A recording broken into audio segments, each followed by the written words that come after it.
Foreign Minister of Saudi Arabia, Prince Faisal bin Farhan, the DPM discussed bilateral and multilateral cooperation, regional developments, and the importance of close coordination. And in his conversation with Iranian Foreign Minister Abbas Araghchi the same day, the two leaders exchanged views on regional and international developments, efforts to promote peace and stability, and the Makkah Joint Defense Agreement. He also spoke with the Kuwaiti Foreign Minister, Sheikh Jarrah Jabir Al-Ahmad Al-Sabah, with discussion focusing on the Makkah Agreement, regional development, Pakistan-Kuwait relations, and the follow-up of the visit of the Foreign Minister of Kuwait, particularly in the context of enhanced bilateral cooperation and investments. And on August 11th, the Deputy Prime Minister and Foreign Minister spoke with the Bahraini Foreign Minister, Dr. Abdul Latif bin Rashid Al Zayani, who congratulated him on the signing of the Makkah Defense Agreement and expressed his intention to visit Pakistan.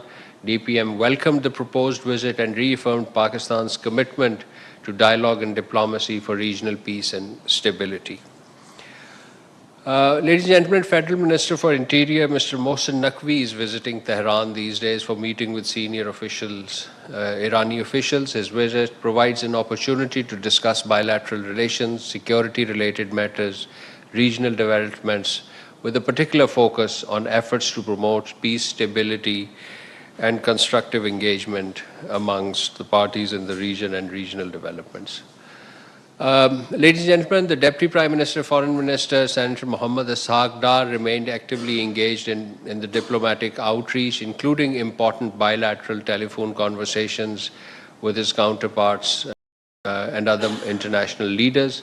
On August 9th, he spoke with the Canadian Foreign Minister, Ms. Anita Anand. They exchanged views on regional developments, including the recently signed Makkah Agreement and the evolving situation in the US-Iran context. The situation in Palestine, particularly East Jerusalem, was also discussed, and they agreed to remain actively engaged in their bilateral interactions. On the same day, the DPM spoke with the Foreign Minister of Senegal, Mr. Cheikh Niang. The two ministers expressed their commitment to further strengthening Pakistan-Senegal bilateral relations and furtherance of all issues on mutual interest. They agreed to enhance ongoing cooperation and coordination at multilateral forum, particularly at the United Nations.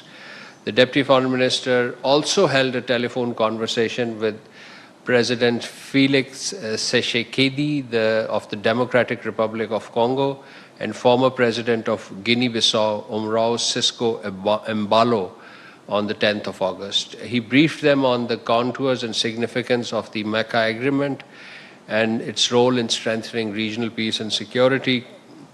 He also discussed the importance of furtherance of Pakistan-DRC relations, including through high-level exchanges.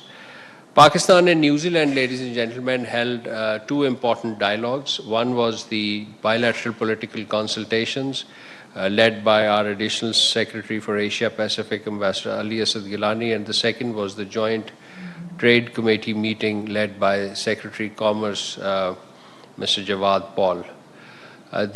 On political consultations, this was the third round. This was the third round of the Joint Trade Committee meeting. The two sides covered bilateral relations, explored avenues of enhanced cooperation in economic development, in science, technology, education, counterterrorism, and people-to-people contact. They agreed to enhance mutual cooperation on all multilateral forums, particularly the United Nations. At the Joint Trade Committee meeting, the sides discussed strengthening bilateral trade and investment, particularly agriculture, livestock, information technology, education, and service. Importantly, the two sides discussed cooperation in sustainable agriculture, wool production, and plant protection. A key outcome of the visit was the signing of an education cooperation arrangement between Pakistan and New Zealand aimed at deepening collaboration in education sector and further enhancing education ties and ties between the students and educational institutions. Ladies and gentlemen, with this I conclude my opening statements and open the floor for question. Ji Zishan.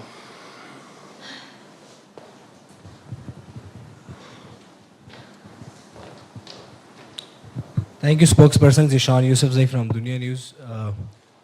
I have multiple questions, but I'll stick to one this time. And I want your comment on the recent attack by Houthis in Bab al-Mandab. This attack was on a commercial vessel, and crew members were killed, including 3 Pakistanis. And while 11 Pakistani and Indonesian sailors were rescued. So Foreign Office has issued a statement before these Houthi attacks. So I wish your comment on it. Thank you. Yes, this is a sad development that took place last evening, and our Deputy Prime Minister and Foreign Minister has just issued a statement on X platform. Please do refer to that. We learned with deep concern about this unfortunate incident involving an attack on commercial vessels. This was a commercial vessel in the Red Sea. According to the information available as of now, 3 Pakistani nationals have lost their lives and 1 has sustained injuries. We extend our heartfelt condolences to the bereaved families. Pakistan strongly condemns this attack on a non-combatant commercial vessel. Such attacks endanger innocent lives, constitute a violation of international law, and a serious threat to freedom of navigation, maritime security, and the safety of commercial shipping in the Red Sea. We are in contact with the relevant Saudi authorities. In fact, the Deputy Prime Minister, Foreign Minister has instructed our mission in Riyadh to keep in touch with the Saudi authorities, as well as the internationally recognized government of Yemen, to ascertain further details of the incident and the circumstances surrounding it. Efforts are also underway in coordination with the concerned authorities for the retrieval and repatriation of the mortal remains of the deceased Pakistani nationals, as well as for the necessary medical assistance to the injured national. The government of Pakistan will continue to closely follow the situation, and we'll share the details with the media as and when available. Let me add one point about this maritime coalition announced by KSA. It's related matter to this question. We support freedom of navigation and maritime security of international waterway under international law. Pakistan is a signatory of this coalition. We abide by its communique, and we are ready and willing to assist Saudi Arabia and other coalition partners in operationalization of this communique to preserve the safety and security of the global supply chain as well as the maritime traffic. Ji, sir. Thank you, sir. Indian MEA's spokesperson in his weekly briefing made comments on the recent protest in Azad Kashmir. What is your response on this particular matter, sir? Yes, we saw the statement. We categorically reject the baseless statement and allegations made by the Indian MEA regarding Azad Jammu and Kashmir. India's professed concerns for human rights in AJKs. और इसी के साथ ही news studio से अब तक के लिए इतना ही। देखते रहिए ARY न्यूज़।